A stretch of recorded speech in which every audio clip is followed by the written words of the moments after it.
kum sanga jako somriat le paruk World Cup kha mumangang ruai yin kan la sha ome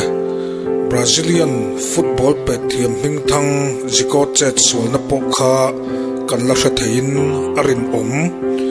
friends ne nanin khel tuminanin ne tok le maya penalty manga chakna zon angai ta ka wangin an thiam puipa ziko chun tho chuak ta a ziko chet Sual wangin chakna an changzo talo khovelina golden boot dong tura bai se em ziko chuna pet goal lo tat mai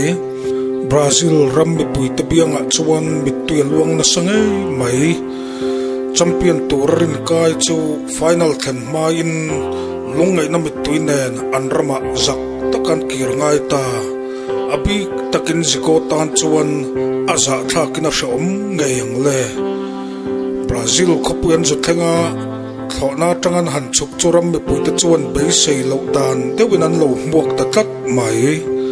zakle kim kitaka tho theina tukver te takte tangan han en chuan soisel na thuziak le chir the na thuziak reng talo chuan banar lian pui maya ti hian lawin ziak kuau maya ziko voi khat penalty pet goal lo wangin thiam lo kan chantir lo che i thiam ber tin alawin ziaka ziko le teammate tan chona vanwam donem phulo anvan ti donem anlungai na mitui chu lom na mituya an thak ta sok alone kan lali suangai pokha singa chanlain ama a zutadana thiam lo chang uirelai takan man lungaden hlumngai ngai turan ron suaya khovelina thiam lo chantir to po Pathian mangai na chuan thiam alo chantira mai chia tu man thiam lo chantir na chenge ke pon thiam lo ka chantir lo wache kala ti Sual le to su ti in ngaidamna thoro pui tak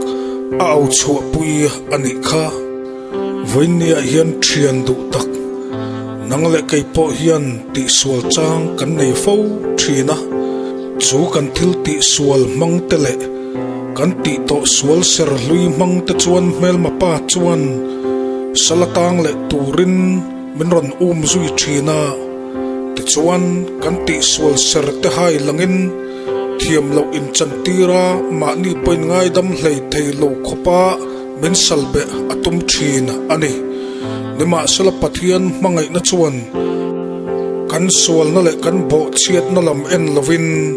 kan ni na angina fa a min pom ta soka athisan thiang lima min silfa in van khole tuya te min siam ta sok ani sam za pathum na chang soma chuan kan Sual na te angin kan chunga atilwa kan kholo na te angin min thung rul hek lo alo ti a kolosa bung khachang som le palia chuan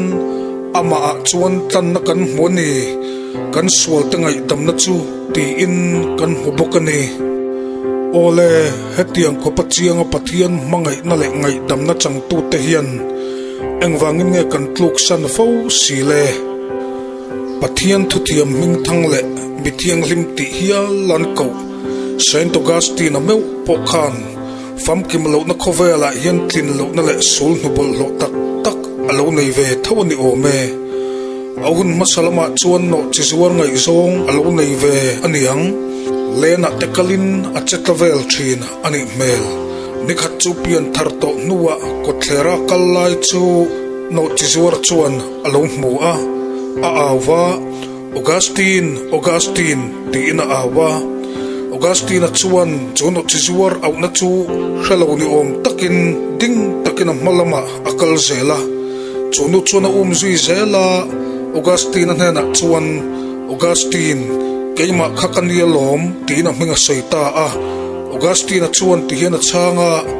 isia thin Augustine kha kanito lo isia thina kha chu athito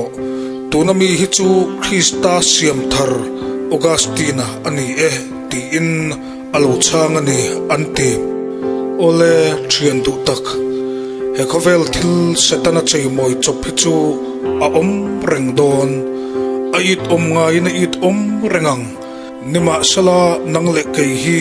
khovel laka khen be kan ni to wangin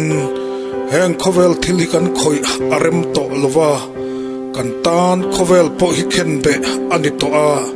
Calvary Cross thi na trom pui tu tenun kan nei to wangin Sual thi sana Krista nun thar hi kan ta aluni chuwang chuan ngaidamna changa kalla ti Sual le to su